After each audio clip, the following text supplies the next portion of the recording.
பெரியார் இயக்கங்கள் தலித் மக்கள் பிரச்சனையில் இந்த ஆட்சியில் அதிகம் பேசுகிற உண்மை தான். இதுக்கு முன்னாடிலாம் பேசியிருக்காங்க, தொடர்ந்துருக்காங்க. சரி, நியாயமான விமர்சனம். அதுபோல் அம்பேத்கர் இயக்கங்களும் தலித் அமைப்புகளும் எல்லா விஷயத்துலையும் தலித் மக்களுக்காக போராடுறாங்களா?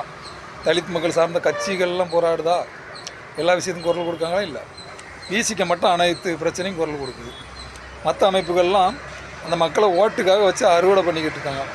ஈடு வைக்காம ஒரு அடகு வச்ச மாதிரி ஓட்டுக்காக ஈடு வச்சுட்டு இந்த மக்களை வச்சு ஏமாற்றிக்கிட்டு இருக்காங்க. பெரியாரை பற்றி அவங்களோட பார்வை எல்லாரும் பெரியாருக்கு எதிராக தான் நிறைய தலித் அமைப்பு பேசுகிறாங்க. அதாவது அம்பேத்கரை எப்படி ஒரு சாதி தலைவர் மாதிரி தான் காட்டுறாங்க. எங்கள் சட்டத்தால் தான் வேலை நீங்களாம் வாழ்றீங்க. அம்பேத்கர் சட்டம் எழுதுன்னு பொதுவாக எல்லாருக்கும். நீங்கள் அம்பேத்கரை உங்கள் வீட்டு சொந்தக்கார மாதிரி நினைக்கிற மூலம் தப்பு. அவர் பொதுவான தலைவர், எல்லாருக்குமே தலைவர். அதையும் முதல்ல நியாயமாக பேசணும். தலித் அமைப்புகளையும் நியாயமாக விமர்சனம் பண்ணுவாங்க.